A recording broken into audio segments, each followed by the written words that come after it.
Muy buenos días, muchas gracias por estar aquí en esta nueva sesión del Club de Lectura. La semana pasada estábamos hablando un poquito sobre, estábamos leyendo, estábamos leyendo sobre las esencias, la herbolaria que se puede usar para ayudar al paciente, ¿no? Con diferentes síntomas, ¿no? La madre Sanguita de forma muy experta y en mucho detalle nos da diferentes recursos, ¿no? De herbolaria, muchísimas plantas y hierbas que se pueden usar para ayudar al paciente. Y también estábamos viendo otras técnicas como la aromaterapia, las esencias también, cómo pueden ayudar a calmar al paciente, y los cuidados personales como el baño. Y nos quedamos en los masajes, otra técnica muy buena para ayudar a los pacientes, que son los masajes. Entonces vamos a continuar con ese tema. Nos quedamos, sí, aquí. El masaje en la espalda de 3 minutos, opción 3. Con el paciente boca abajo, permanecer a la altura de la cintura en un lateral. Inclinarse hacia adelante y colocar las palmas cerca de la cabeza del paciente.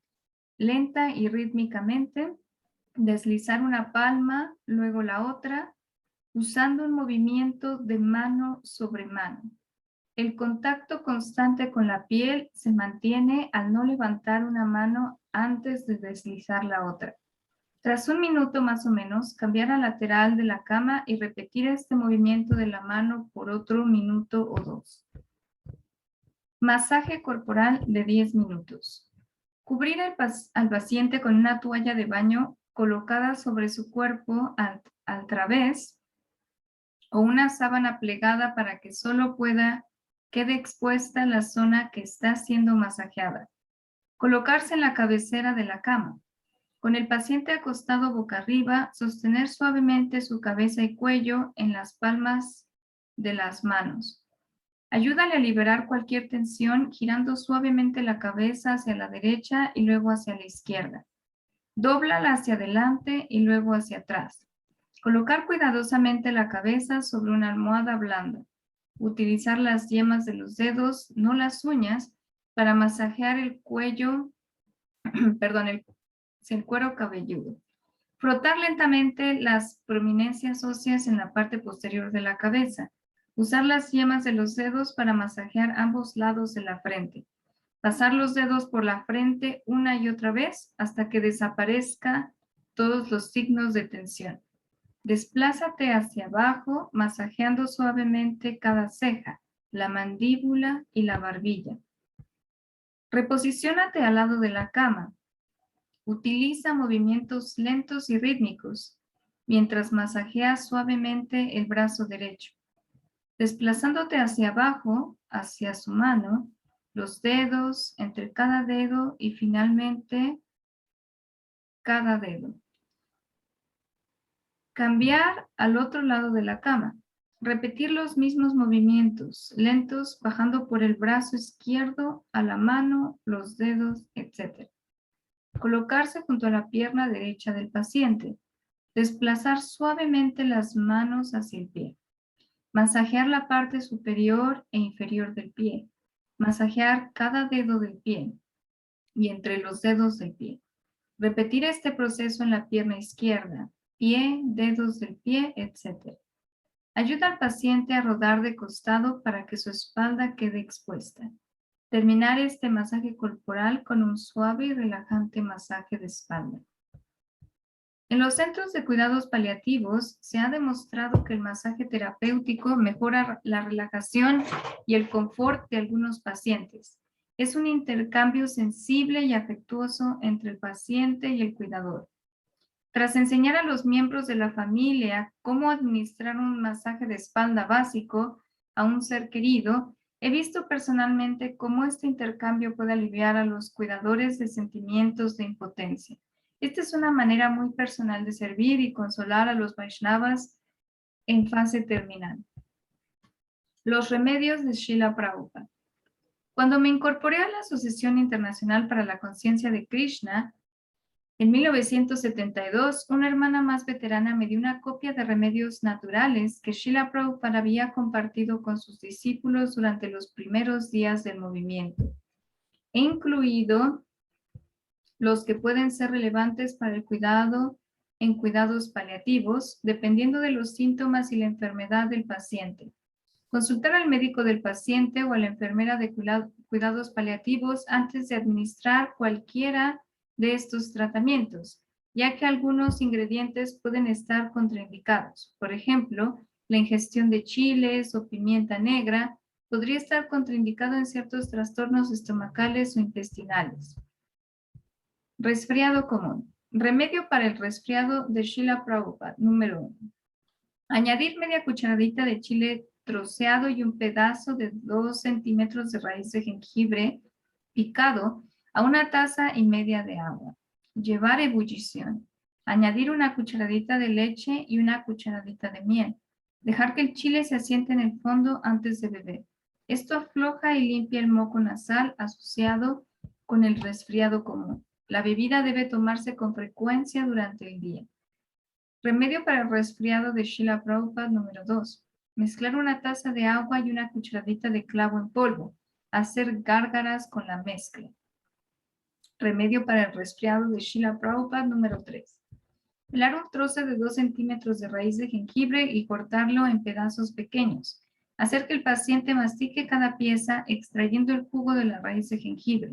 La raíz de jengibre masticada no necesita ser tragada.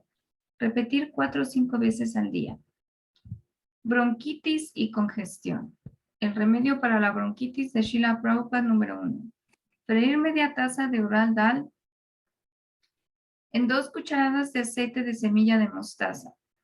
Dejar que la mezcla se enfríe a una temperatura caliente pero satisfactoria. Aplicar esta mezcla caliente en el pecho, el cuello, las manos y la parte inferior de los pies antes de acostarse. Por la mañana, calentar media taza de agua, una cucharada de miel y media cucharadita de jengibre en polvo. Tomar la infusión mientras esté caliente. El remedio para la bronquitis de Srila Prabhupada número 2. Mezclar aceite de semilla de mostaza y alcanfor. Aplicar en la espalda, cuello, pecho, manos y parte inferior de los pies. Masajear bien. El remedio para la bronquitis de Srila Prabhupada número 3. Mezclar una cucharada de miel con un cuarto de cucharadita de jengibre en polvo. Tomarlo frecuentemente durante el día. Estreñimiento. Beber una taza o 2 de leche caliente. Endulzar la leche con miel o melaza en vez de azúcar. Aumenta su poder laxante. Diarrea. Beber media taza de yogur natural según se pueda. Dolor de cabeza. Para un dolor de cabeza simple, Srila Prabhupada sugirió lo siguiente. Llenar una cucharadita hasta la mitad con pimienta negra molida. Verter unas gotas de agua encima de la pimienta y mezclar gradualmente. Calentar la cuchara sosteniéndola directamente sobre una llama en la cocina hasta que la mezcla burbujee ligeramente y se convierta en una pasta. Si la mezcla es demasiado espesa, añadir un poco más de agua. Enfriar hasta que la mezcla de pimienta negra se pueda tocar cómodamente. Aplicar la mezcla en la frente. Dolores musculares. Masajear las zonas afectadas con una mezcla de aceite de mostaza y alcanfor.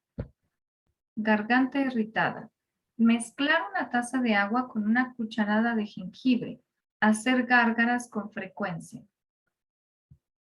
Dolor estomacal debido a una indigestión. Masticar un puñado de semillas de anís o usar un puñado de semillas de comino y masticarlas cuando estén frías.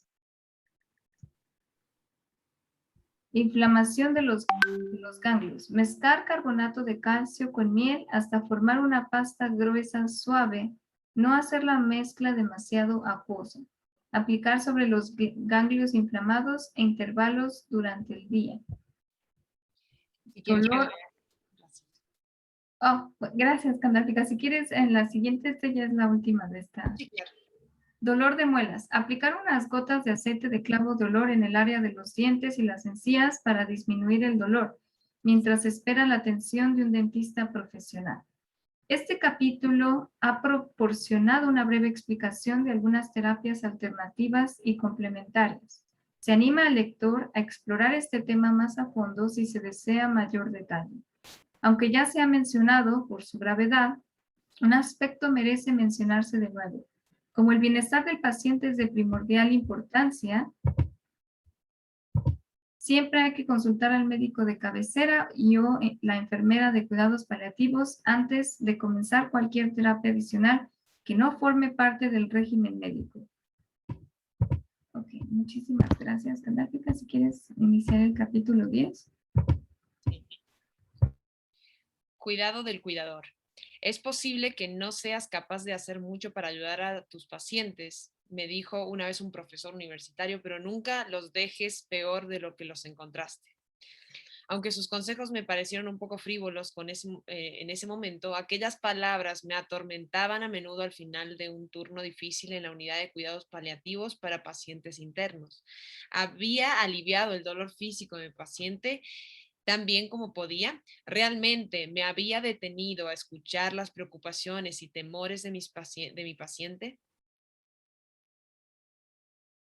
Cuando comencé los cuidados paliativos domiciliarios como enfermera, descubrí que las visitas eran generalmente breves, aunque no era infrecuente quedarse inesperadamente en el hogar de un paciente varias horas. A menudo, los miembros de la familia requerían más apoyo emocional que el paciente. Algunos estaban enojados por su repentino aumento de responsabilidades y como enfermera visitante a veces me tocaba cargar con el peso de su ira. Muchas veces parecía que la estructura familiar era tan frágil que podía desmoronarse en cualquier momento, dejando al paciente sin ninguna ayuda. Para aquellos pacientes que estaban emocionalmente aislados de la familia, amigos y vecinos, me convertí en tanto que enfermera en su única fuente de apoyo emocional. Una visita rápida a veces se convertía en una tarde entera. Además, los deberes ministeriales se convirtieron en parte de la descripción tácita de mi trabajo. Un esposo católico, devoto y el único cuidador de la esposa enfermera terminal me confesó sus sentimientos de culpa por haber orado silenciosamente para que la muerte de su esposa llegara con rapidez, no solo por ella, sino también por lo cansado que estaba él. Tuve que asegurarle que no era el único cuidador que se había sentido así. Aún así, la culpa lo destrozó. Su remordimiento por haber orado así continuó atormentándolo y después de la muerte de su esposa estaba inconsolable. A menudo me iba de las casas de mis pacientes llevándome estos factores estresantes. Luego me encontré al otro lado de la verja. Inesperadamente me convertí en la cuidadora principal de un familiar cuando mi suegra fue diagnosticada con cáncer inoperable. Los 8 hermanos y hermanas de mi marido contaban conmigo para mantener a su madre libre del dolor. Mi suegra no permitiría que la enfermera de cuidados paliativos que visitaba tomara una decisión médica sin consultarme primero. A diferencia de los factores estresantes que experimenté como enfermera de cuidados paliativos, ahora comprendía de primera mano el agotamiento físico y emocional asociado con el cuidado de un ser querido. Comprendí verdaderamente la agitación y la angustia experimentadas por las familias que alguna vez intenté consolar.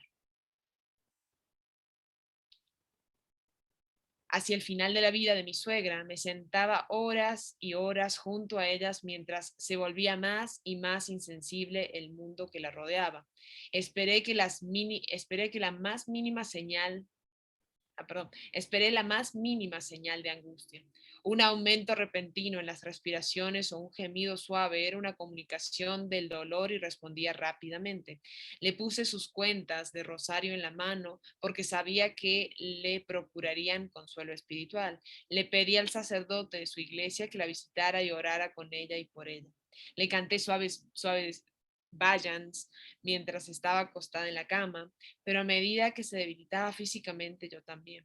Estaba cansada y emocionalmente agotada. Recordé al anciano que confesó la culpa por haber rechazado para que la muerte de su esposa llegara rápidamente, no solo por ella, sino también por la suya. Por fin lo entendí. Muchas gracias, Candártica. ¿Alguien más que quiera continuar leyendo?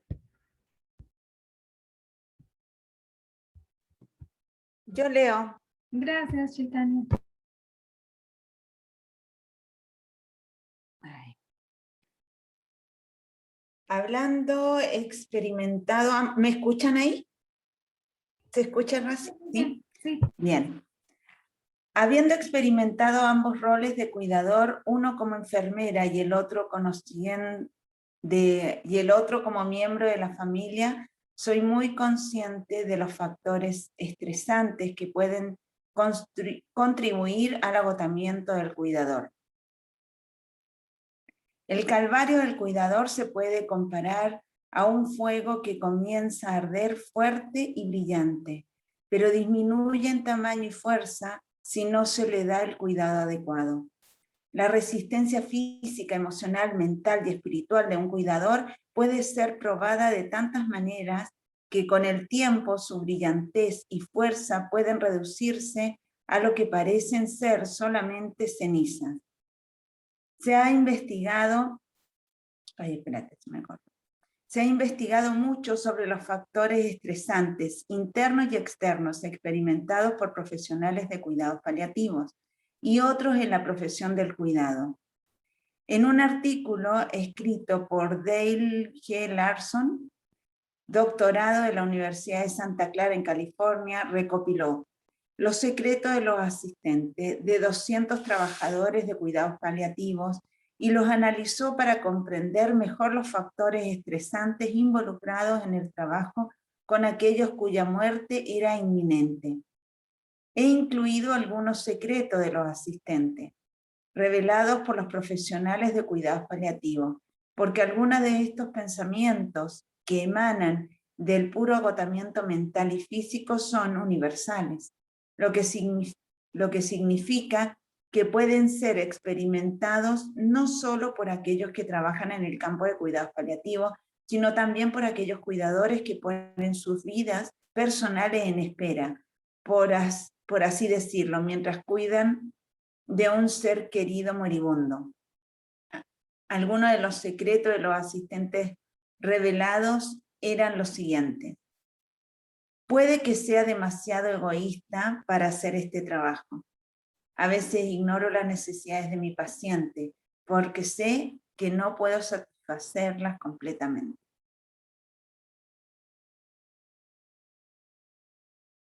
Pienso en respuestas sarcásticas y humorísticas a las dolorosas preguntas o comentarios de mis pacientes. Me he distanciado deliberadamente de mi paciente y su familia como una forma de autoprotección cuando me he sentido emocionalmente sobrecargado, a pesar de que sentí que necesitaban apoyo emocional. A veces rezo para que Dios se lleve a este paciente porque está sufriendo mucho y espero que muera pronto. Me siento culpable. Los cuidadores son asistentes naturales. Estamos más que dispuestos a asistir a los demás y nos sentimos bien por ayudar a los que nos rodean. Pero ayudar a alguien que está muriendo es una empresa tremenda. Los problemas a menudo surgen cuando las expectativas que ponemos sobre nosotros mismos se vuelven irreales y humanamente imposibles. Lo que esperamos de nosotros mismos y lo que deseamos para nuestros pacientes puede ser simplemente inalcanzable. A menudo hay una gran brecha entre cómo nos imaginamos a nosotros mismos como cuidadores y las tareas agotadoras que debemos atender todos los días. ¡Wow! Candárpica, cópiame eso y me lo mandan de ahí, de a menudo hasta el punto. Está muy bueno, no hay que olvidarlo.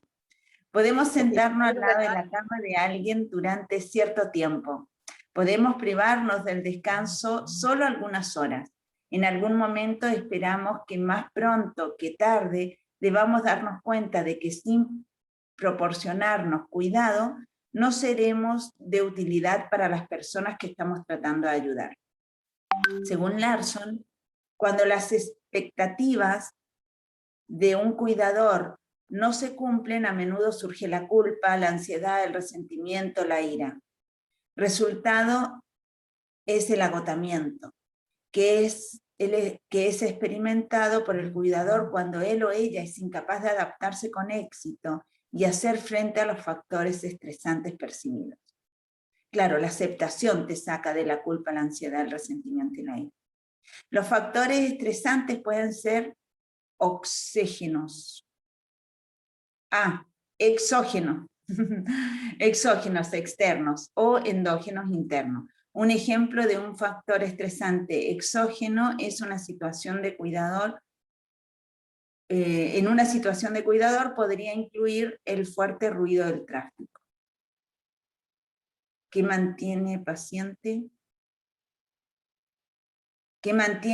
paciente despierto toda la noche. Un ejemplo de un factor estresante endógeno en una situación del cuidador podría incluirte a ti, el cuidador, imaginándote a ti mismo anticipando todas las necesidades del paciente antes de que tenga que pedirlo. Ya, ansiedad. Obviamente, esto sería imposible, pero si esperas esto de ti mismo, podrías convertirte en un factor estresante endógeno, ya sea que se origine interna y externamente. La reacción de la ansiedad a estos factores estresantes depende de la percepción del cuidador de estas experiencias. Con el tiempo, la medida en que se perciba o experimente el estrés puede afectar al cuidador físico, mental, emocional y espiritualmente. Sobre el tema de la prevención del agotamiento, Foster Storey, médico de cuidados paliativos, ha identificado señales de advertencia de agotamiento del cuidador. La reacción al estrés variará en cada individuo, pero algunas señales de advertencia comunes son las siguientes: pérdida de ganancia de peso, dolores de cabeza frecuentes, trastornos gastrointestinales, tensión o tensión muscular, incapacidad para dormir, enojo, irritabilidad, frustración, depresión, culpa, sentimiento de responsabilidad abrumada, sentimiento de impotencia, incapacidad para hacerle frente a los sentimientos, sentimientos de insuficiencia o inseguridad. Muchísimas gracias, Chaitanya. ¿Alguien más que quiera continuar? Yo leo. Evitar el agotamiento del cuidador. Aunque es difícil, es esencial identificar signos de alerta temprana del estrés del cuidador e intervenir antes de que acabe consumido. Así como la reacción de cada persona a los factores estresantes variará. Las maneras de manejar nuestro estrés también variarán. Algunas recomendaciones incluyen tomar comidas regulares y saludables, organizar el descanso del cuidador de modo que duerma lo necesario. Si no se puede organizar la cobertura nocturna regular, se recomienda mantener un patrón de sueño regulado tanto como sea posible. Esto a menudo supone un desafío, si solamente se puede organizar el descanso del cuidador durante el día. Lo que sigue es tratar de descansar a la misma hora todos los días. Tómate un respiro. Esto puede incluir pedirle a otro cuidador que te reemplace, aunque solo sea unos minutos, o tomarte un breve descanso mientras el paciente está dormido. Encuentra unos momentos para estar solo cada día.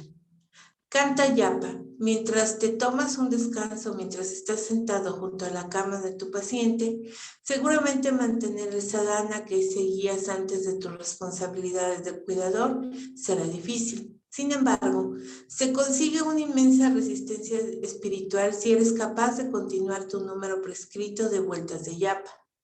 Siempre que sea posible, encuentra unos minutos para cantar Bryans. o leer un verso y significado de los libros trascendentales de Srila Prabhupada. Dedica unos momentos tranquilos orando al Señor. Recuérdate que el Señor Krishna es la fuente de toda fuerza, tanto física como espiritual. En el Bhagavad Gita, el Señor declara: yo soy la fuerza de los fuertes. Bhagavad Gita 10.36. Escribe esta cita en un pedazo grande de papel y colócala donde puedas verlo a menudo durante el día.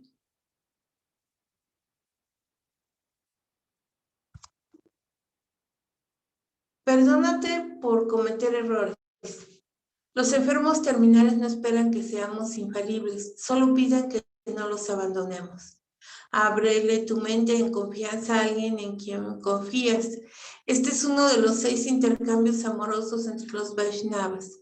No es un signo de debilidad pedir ayuda, sino un signo de gran fuerza. Define expectativas realistas de ti mismo. Si resulta útil, mantén un diario personal en tus pensamientos y comprensiones mientras cuidas al paciente. Esta es también una manera de conservar la memoria del Vaishnava moribundo que estás cuidando y que puede consolarte después de su muerte. Al cuidar de un ser querido, nos vemos obligados a menudo dolorosamente a encontrarle sentido a una situación muy difícil. Llevar un diario puede ayudar en dicha búsqueda. Como cuidador, es esencial encontrar lo que te da la fuerza interior para sostener a otra persona. Como metáfora útil, imagina que tú, el cuidador, estás colgando del borde de un acantilado con una mano, tratando de levantar al paciente con la otra. Ciertamente nunca pensarías en soltar el acantilado, pues ambos caerían. Encontrar una manera de aferrarse a la fuente de fuerzas mientras levantas a tu paciente es la clave para evitar el agotamiento del cuidador.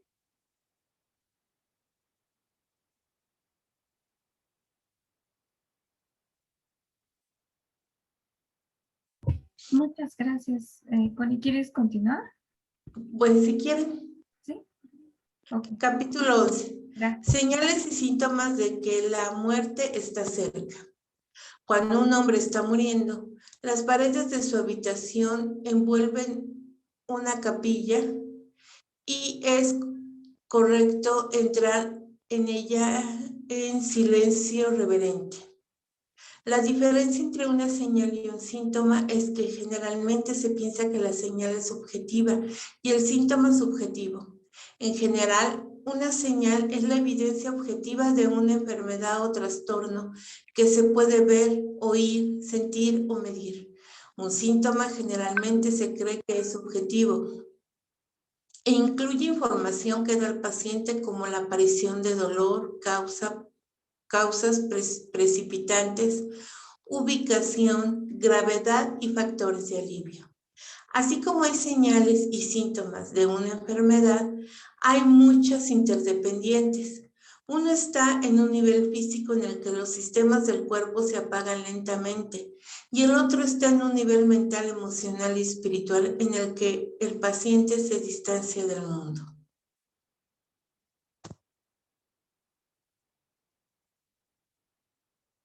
Del mundo que lo rodea. Generalmente, un mes o 2 antes de la muerte, muchos pacientes pasan de racionalizar sobre su condición terminal a una verdadera comprensión y aceptación de su mortalidad. La disminución de la asociación ocurre a menudo en este momento, por lo que los pacientes pueden volverse más callados y retraídos. Tu paciente puede estar tratando de separarse de su entorno y de los que lo rodean con el fin de dejar ir. Esta progresión del comportamiento no es exclusiva de los Vaishnavas y parece ocurrir en muchos pacientes sin importar a qué afiliación espiritual o religiosa se adhieran. El paciente puede indicar un deseo de estar solo más a menudo o pedir ver solo unas pocas personas. Asegurar a su familia y amigos que ser una de las personas que pide ver es muy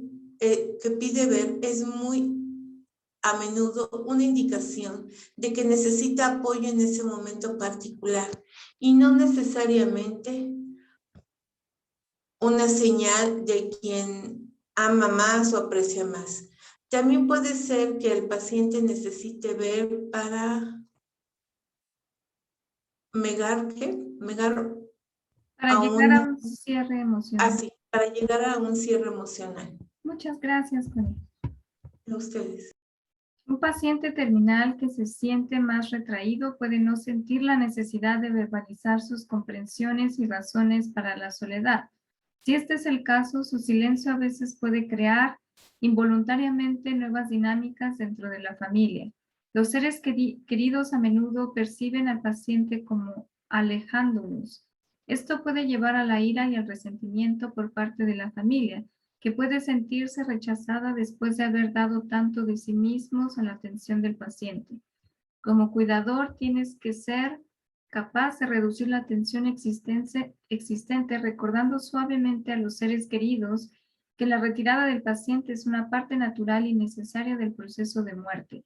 No es que el paciente sea ingrato por la ayuda que ha recibido, sino que necesita separarse de los que lo rodean para completar su viaje.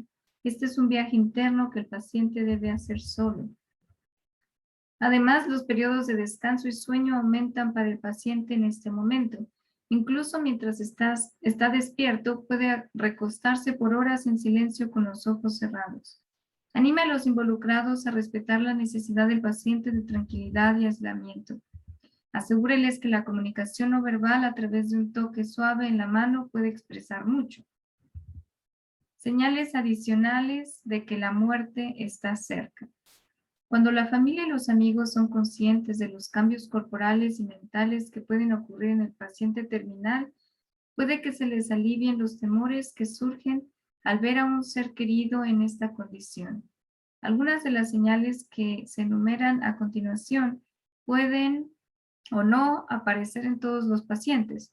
Pueden aparecer en un orden diferente y ciertamente no aparecen todas a la vez.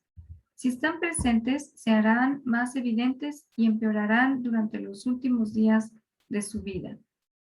A veces, semanas o incluso meses antes de morir, no es raro que el enfermo terminal hable con alguien que ya ha muerto o con alguien que no puedes ver.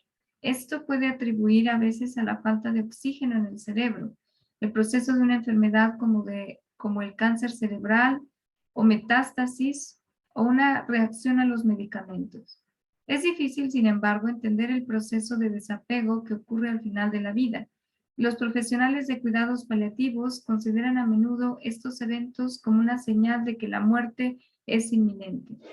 Cuando trabajábamos en el Centro de Cuidados Paliativos de Pacientes Internos, las enfermeras transmitíamos estas experiencias al personal sanitario que nos reemplazaba en el turno del mismo modo que informábamos de otros signos vitales del paciente. Nunca discutimos con los pacientes sobre lo que decían, ver u oír. A menos que pudiéramos demostrar médicamente lo contrario, simplemente vimos estos eventos como un paso más hacia su transición. Esta conciencia, que a menudo ocurre cuando alguien está cerca de la muerte, puede implicar el que el paciente indique cuándo se producirá su muerte. Los familiares y amigos no se dan cuenta a menudo de estas pistas verbales, pero se recuerdan más tarde, después de que el paciente ha fallecido. Por ejemplo, cuidaba un hombre que dijo durante el verano: "Este año las fiestas serán un momento infeliz en mi casa". Falleció 2 días antes de Navidad. A este respecto, cabe señalar que algunos pacientes que están a punto de morir parecen esperar hasta una fecha significativa antes de fallecer, como el nacimiento de un nieto, un cumpleaños importante. Una mujer que iba a morir de cáncer me hablaba a menudo de su próximo cumpleaños. Considerando la extensión de su enfermedad, parecía imposible que pudiera vivir lo suficiente para llegar a esa fecha. Falleció la noche de su 90º cumpleaños con la familia al lado de su cama. Otro tema común observado por los que cuidan de los enfermos terminales es que los pacientes a veces esperan la presencia de una persona en particular antes de morir, o pueden esperar a que alguien no esté presente.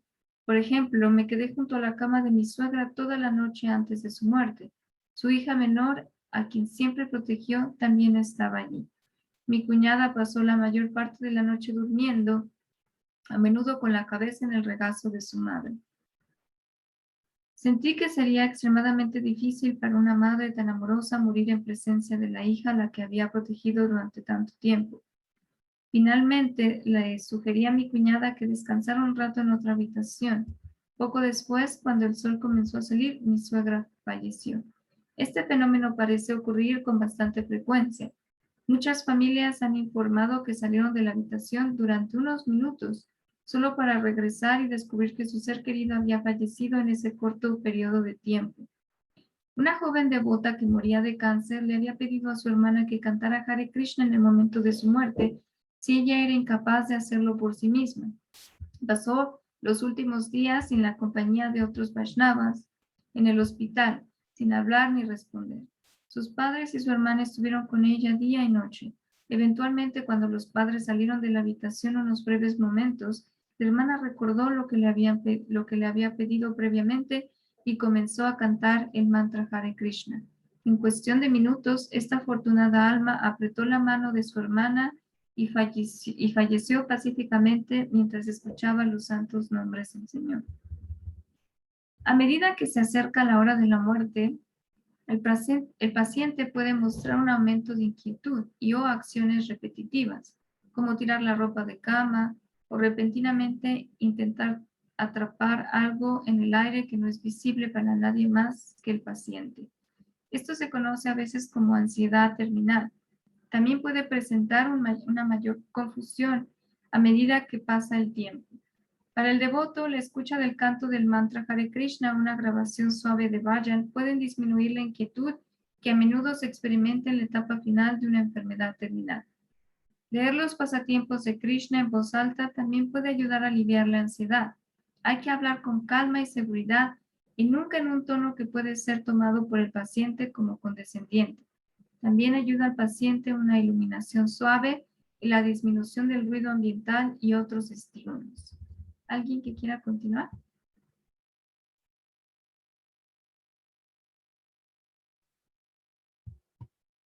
¿Quién dice yo? Bueno, en lo que se animan, continúo. Yo puedo seguir. Vale. Muchas gracias, Matura.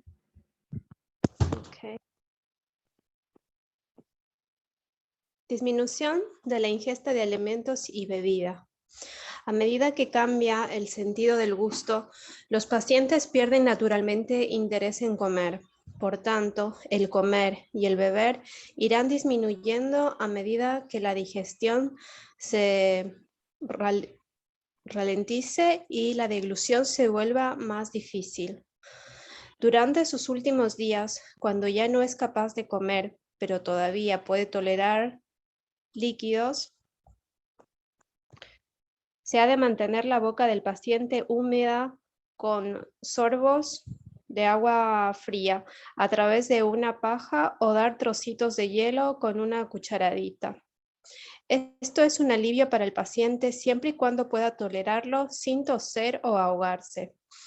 Asegúrate de que la cabecera de la cama esté elevada o coloca almohadas bajo la cabeza y el torso del paciente antes de administrar incluso la menor cantidad de líquido o hielo. Los labios deben mantenerse húmedos mediante la aplicación de un lubricante que no contenga en su base petróleo como K y jelly, cada pocas horas. Se puede aplicar vaselina si no se administra oxígeno. Humedecer los labios y el interior de la boca cada 2 horas con agua fría utilizando una esponja desechable o un hisopo. Durante los últimos días de vida, cuando incluso los pequeños sorbos pueden provocarle la asfixia, lo más probable es que se detenga la ingesta de líquidos. Esto resulta muy difícil de aceptar para los miembros de la familia. Se les debe explicar, sin embargo, que la deshidratación natural es parte del proceso de muerte y no es dolorosa para el paciente. Nunca se han de forzar alimentos o líquidos, ya que esto no ayuda a que el paciente se sienta cómodo en este momento. El cuerpo ahora está conservando energía para necesidades más importantes. Incontinencia. Si la paciente era previamente continente de intestino y vejiga, es posible que sufra pérdida de control de esta función a medida que la enfermedad progresa, ya sea que tenga implantado o no un catéter permanente. La producción de orina disminuirá gradualmente. Puede oscurecer en color, contener sangre o espesar en consistencia a medida que la ingesta de líquidos disminuye y la función renal comience a fallar. Mantener la piel limpia y seca y aplicar una crema densa protectora contra la humedad evitará erupciones y otras lesiones de la piel provocadas por la incontinencia. A veces son necesarios pañales desechables o lavables para adultos para lograr este resultado. Como siempre, hay que mostrarse sensibles al realizar cuidados que puedan causar humillación a la paciente. Colocar una gruesa tela acolchada bajo la paciente y cambiarla regularmente puede ayudar a mantenerla limpia. Aunque la paciente haya dejado de comer y beber, puede tener alguna emisión de orina o intestinal. Sin embargo, en los últimos días de vida, no es raro que la paciente tenga muy poca o ninguna producción en absoluto. Lo más probable es que la enfermera de cuidados paliativos u otro profesional médico palpe la parte inferior del abdomen del paciente para ver si la vejiga está distendida. Esto indicará si retiene o no la orina o simplemente ha ralentizado su producción. Inicio de cambios en los signos vitales y cambio de coloración cutánea. A medida que los sistemas del cuerpo comienzan a apagarse, la presión arterial del paciente puede disminuir, la frecuencia del pulso a menudo aumenta, el pulso normal es de unos 70 latidos por minuto, o puede disminuir a muy por debajo de los 60 latidos por minuto. El pulso radial, medido en la muñeca, puede ser débil y difícil de localizar. El pulso de la arteria dorsal en el pie, medido en los pies, puede ser indetectable. La piel del paciente puede volverse húmeda y fría. Como cuidador, has de seguir manteniendo al paciente limpio y seco. Un baño de esponja tibio resulta bastante refrescante para el paciente en este momento. Asegúrate de cambiar a menudo las sábanas si el paciente transpira. Si la parte posterior de su cabeza y cuello se humedecen con la transpiración, colocar una toallita en la almohada para absorber el exceso de humedad. A menos que sienta frío, aplicar una toallita fría en la frente. Frotar su cara con la toallita de vez en cuando. La toallita se calentará rápidamente, así que hay que enjuagarla con agua fría al menos cada hora o dos. La temperatura corporal puede fluctuar entre una fiebre alta y temperaturas por debajo de lo normal. La temperatura corporal promedio es de 36.2 grados Celsius, 98.6 grados Fahrenheit, y se mantiene generalmente entre 35.6 grados Celsius a 37.8 grados Celsius, 96 grados a 100 grados Fahrenheit. Los brazos, manos y piernas del paciente pueden estar fríos al tacto. A medida que se acerca la muerte, aparecerán manchas de color de la piel en los talones, las rodillas o las orejas del paciente. Las manchas aparecen como pequeñas áreas de coloración púrpura y se deben a la mengua de la circulación. Pueden continuar por las piernas del paciente o verse también en otras partes del cuerpo. La parte inferior del cuerpo puede oscurecerse y los lechos unguales, la parte inferior de la uña, a menudo azulean. Estas son otras señales de que la circulación de la sangre se está ralentizando. Muchísimas gracias, Matura. Vamos a ver, bueno, podemos leer. Voy a leer cambios del ritmo respiratorio. Hacia el final de la vida es muy probable que la respiración de la paciente cambie. Sus pulmones pueden comenzar a llenarse de líquido y su respiración sonará húmeda. Una persona respira normalmente de 6 a 20 veces por minuto. En la etapa final, la respiración es menos profunda y puede aumentar a más de 40 respiraciones por minuto. Es posible observar apnea, periodos sin respiración que pueden durar unos 10 segundos o incluso un minuto o dos. La apnea de repente cesa y la respiración se reanudará como antes. Puede que la paciente respire por la boca. Inhale y exhale a través de la boca en lugar de la nariz o puede exhalar como si soplara aire a través de los labios cerrados. Para su comodidad y para aumentar la capacidad pulmonar, mantener la cabecera de la cama elevado o elevar la cabeza y el pecho con almohadas. Girar a la paciente ligeramente de costado con la cabeza y el pecho elevados le ayudará a respirar con menos esfuerzo. Doblar una almohada por la mitad longitudinalmente y colocarla suavemente detrás de la paciente para ayudar con la colocación. Y colocarla suavemente detrás de la paciente para ayudar con la colocación. Reposicionarla al menos cada 2 horas para mayor comodidad y evitar las úlceras por presión, escaras. Si la respiración de la paciente se vuelve más difícil mientras está de costado, reposicionarla inmediatamente sobre la espalda. Como siempre, la cabeza y el pecho deben elevarse al menos de 45 a 60 grados, o más si es necesario. Si se está administrando oxígeno, asegurarse de que las cánulas nasales estén en su lugar. Si dispones de un pequeño ventilador eléctrico, colócalo a baja velocidad y dirigido hacia la cara de la paciente desde una distancia cómoda. Asegurarse de que la paciente tenga una circulación de aire adecuada y natural en la habitación. Vamos a quedarnos ahí. Para la siguiente, no sé si tengan alguna reflexión que quieran compartir, algún comentario sobre estas partes que hemos leído, que bueno, son diferentes, que son varios temas, ¿no? No sé si quieran compartir algo.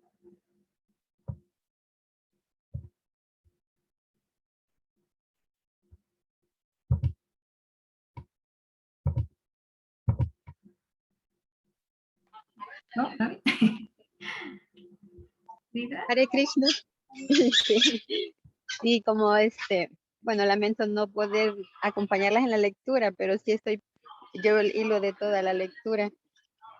Y la parte que se leyó ahora, creo que para mí fue bastante, me identifiqué mucho con esto porque, bueno, yo tuve la experiencia de cuidar a mi hermano.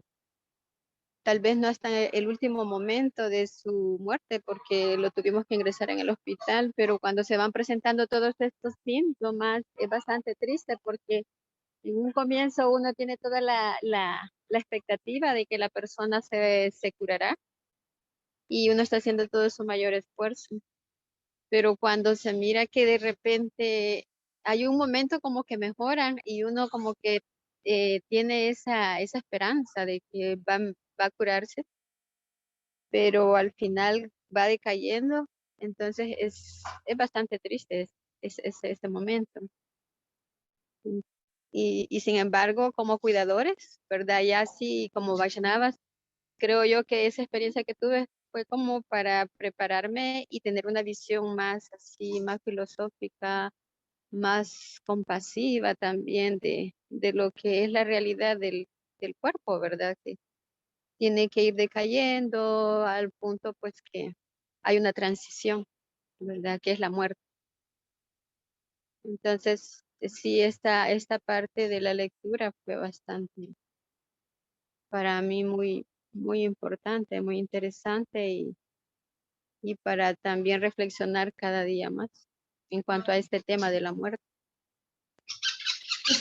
Gracias. Gracias. Qué linda. Gracias por compartir tu experiencia, ¿no? De primera mano, pues tú experimentaste mucho de lo que se habla aquí, ¿no?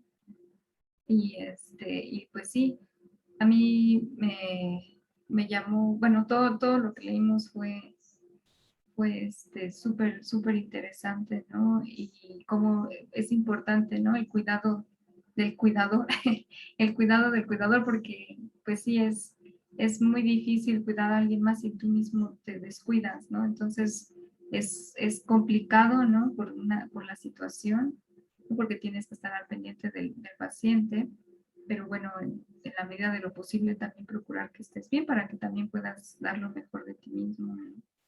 Eso, pues es todo un reto, ¿no? Todo un reto, pero pues sí es necesario. Y bueno, todos estos síntomas, ¿no? También muy interesante que está describiendo la Madre Sanguita sobre el proceso de la muerte, ¿no? Todas esas señales que vamos a continuar viendo sobre cómo identificar que la persona, que el paciente ya está por morir, ¿no? Muchísimas gracias por compartir, Mitra. ¿Alguien más que quiera compartir? Connie, Matura.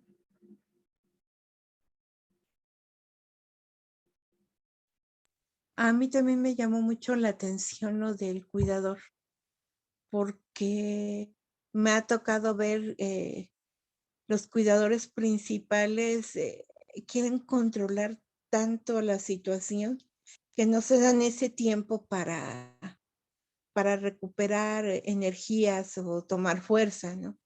Entonces se truenan y luego sienten mucha culpa por no poder continuar con lo que se les está encargando.